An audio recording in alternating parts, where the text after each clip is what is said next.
The Bible begins with light. So before there were people, before God created the plants or the animals, there was light. So this alone tells us something profound, that God prepared the environment before he created life, and that life is necessary to sustain life. So we're going to talk about scripture today. We're going to talk about physiology, and we're going to see how both of those illuminate God's design regarding light. So in Genesis 1, God said, "Let there be light," and there was light. A lot of us are very familiar with this verse, but these are the very first words that brought order into creation, and it was about light. So light was the very first distinction that God established. He separated light from the darkness, and he called one day and the other night. Now, the first rhythm, it was not work. It was light and darkness, day and night. That was the very first rhythm that God spoke into existence, into creation. Verses 14 through 19 says, something interesting happens. The sun, the moon, and the stars are actually not created until day 4. So Genesis intentionally distinguishes light from the objects that emit light and govern the rhythms of the days, the season, and the years. So the sun, the moon, the stars. Both light on the first day, which is also another word is illumination or enlightenment, and comparatively light on the fourth day, the sun, the moon, the stars. Both of those lights are necessary in order to sustain life. There was light before animals, there was light before humans, and God prepared the environment so that life could flourish, so that animals, so that humans, that we could flourish. Throughout Genesis, God repeatedly prepares before he fills. He forms and then he fills. He creates the conditions, then once the conditions are created, then he creates life. Light is God's first act of preparation. Light makes life possible. The sun marks the days and the seasons. The moon governs the night. And plants use sunlight for photosynthesis, right? A lot of us learned that in science when we are young. Animals develop daily rhythms using light. Humans can visibly see, we can work, and then we can rest within the cadence of day and night. So light isn't merely something beautiful. It's actually woven into God's design for sustaining our lives. But then, let's talk about this. The story becomes even richer. Jesus said, "I am the light of the world." Light becomes more than just a feature of creation. It actually becomes a picture of God's presence, of truth, capital T, truth, guidance, life. The Bible consistently connects light with God's revelation and darkness with confusion, separation, and disorder. Actually, in Revelation, the Bible ends almost where it began. In Revelation, when God renews the heaven and earth, John writes that the city has no need of the sun or moon to shine on it, for the glory of God gives it light, and its lamp is the Lamb. How cool is that? We do not need to have a sun, a moon, a stars in the end days to have light. God is the light. So the story begins with God speaking light into creation, and it ends with God himself becoming the everlasting light of the renewed creation. So from Genesis to Revelation, the beginning to the end, light is not just physical. It is both a gift that sustains our biological life, and it's also a symbol of God's presence, of his truth, and of redemption. God did not create life and then hope that light would be enough. He created light first because life was designed to flourish within it. If God's very first act was preparing light before creating life, perhaps light is more foundational to our flourishing than we've realized. So what does creation demonstrate? Let's talk about the physiology. Physiology is oftentimes, in my opinion, God revealing through science how he has created us, which is such a cool little insight that we get to have just a small piece of understanding of how he created us. So Let's talk about again, there's two dimensions of light that both influence human flourishing. So one is spiritual. This is illumination. This is capital T truth. This is wisdom. And then the other is the actual physical light, photons from the sun that regulate our biology. So those are different categories, but they both beautifully complement one another. First of all, spiritual light. So before our eyes receive light from the sun each morning, our hearts and our minds need another kind of light, illumination, truth. Throughout Scripture, light is associated with, again, God's presence, God's truth, wisdom, and understanding. So when God illuminates our minds, we begin to see reality differently. We recognize truth, we discern wisdom, and we know where to walk. Psalms 119, in verse 105, your word is a lamp unto my feet and a light unto my path. John says in John 8:12, Jesus says, I am the light of the world. Whoever follows me will never walk in darkness, but will have the light of life. Paul writes in Ephesians 1, I pray that the eyes of your heart may be enlightened. And then Paul said in 2 Corinthians verses 4, for God who said, let light shine out of darkness, made his light shine in our hearts to give us the light of the knowledge of God's glory displayed in the face of Christ. Not only did God create us with a need for spiritual illumination, that category of light, he also designed our bodies to respond to physical light. The same creator who uses light throughout Scripture to reveal truth also designed sunlight to regulate nearly every system in the human body. Light isn't just something that allows us to see, it's information. When light enters our eyes, specialized photoreceptors in the retina actually detects its intensity and the wavelength. So a certain time of day matters what signals it's telling our bodies. We'll get into this in a little bit, but some of these cells actually contain a light-sensitive protein called melanopsin, and they translate light into electrical signals that travel through our nervous system into a small region of the brain called the suprachiasmatic nucleus, or the SCN. The SCN is often called the body's master clock. So the SCN coordinates our internal clock throughout the brain and the body. It influences when we feel awake, when we become sleepy, when our body temperature rises, when it falls, when hormones are released, and how the body handles food and produces energy. So yes, sunlight brightens the world around us and it allows us to see, but it also tells our body what time it is and which biological work should happen now. Let's talk a little bit more in detail about that. Let's talk about morning light first. Morning light, when the sun is rising. So this announces the beginning of the day. When your body gets morning sunlight, so whether that's visually, whether that's on your skin, your SCN, your master clock, that signals to your body that it's time to wake.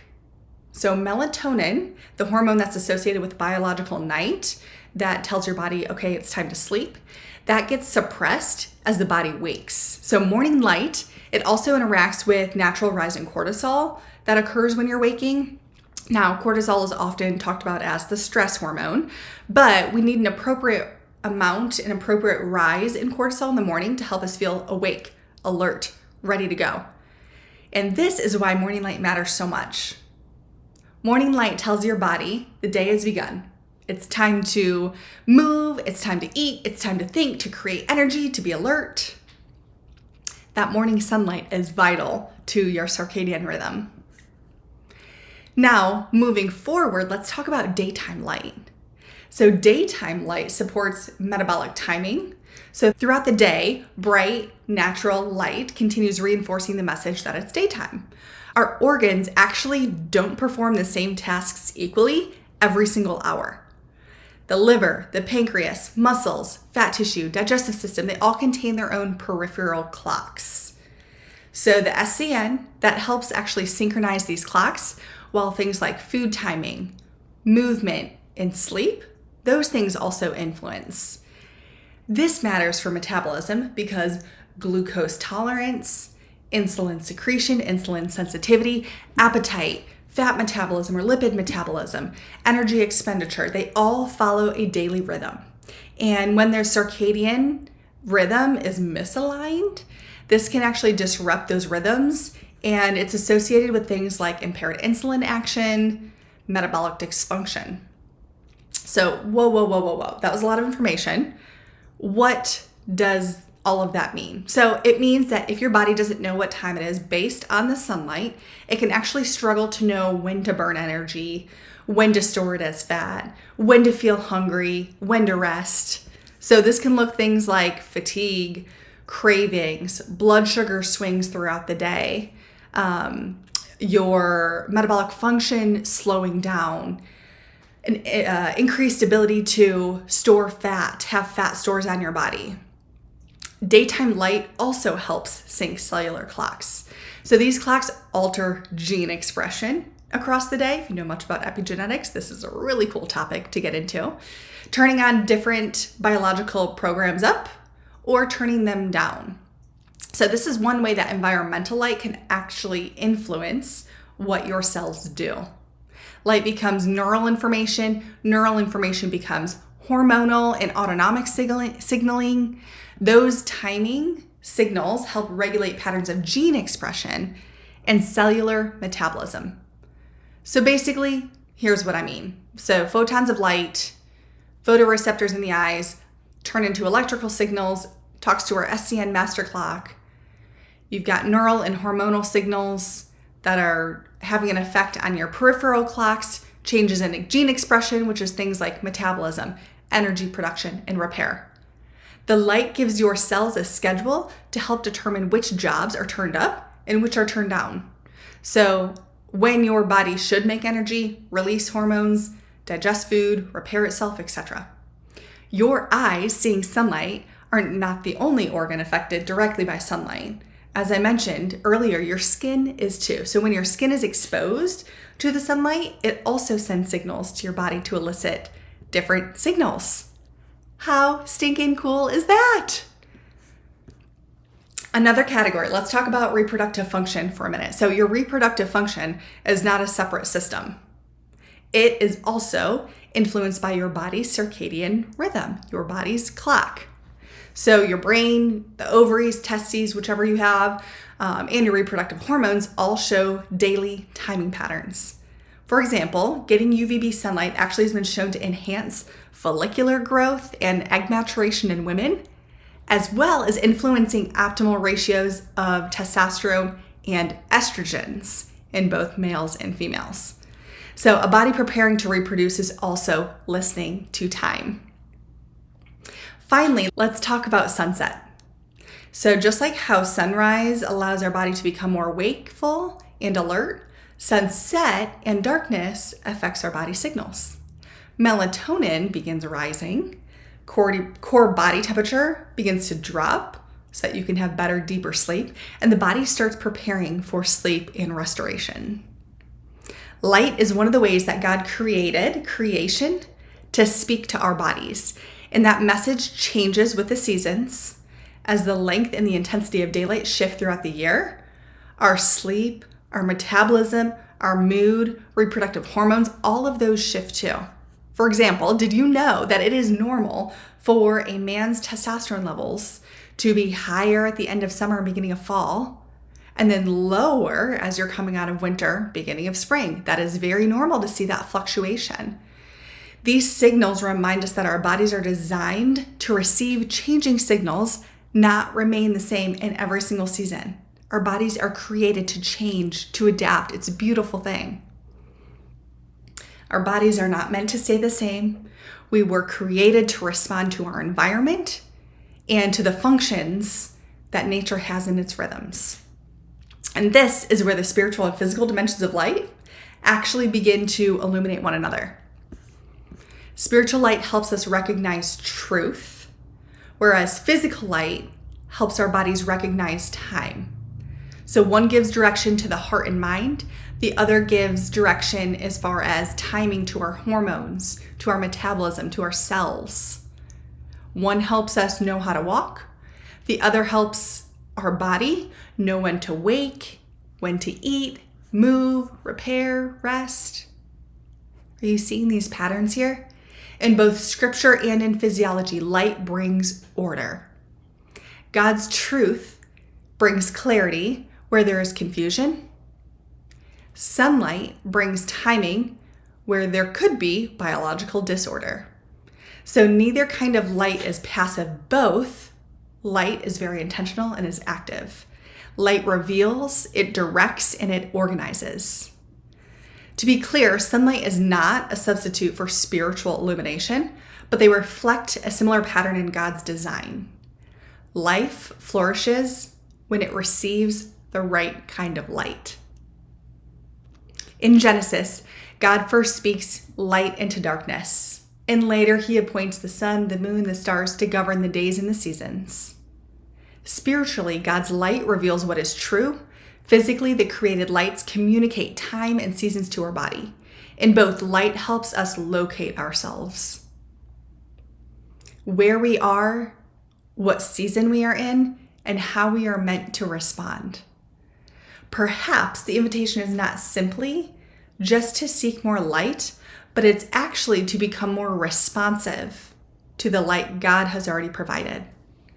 His truth to guide our lives and his creation to guide our rhythms. Knowing all of this about light, how can we live differently knowing this? Living in the rhythm of light begins with becoming more available to it.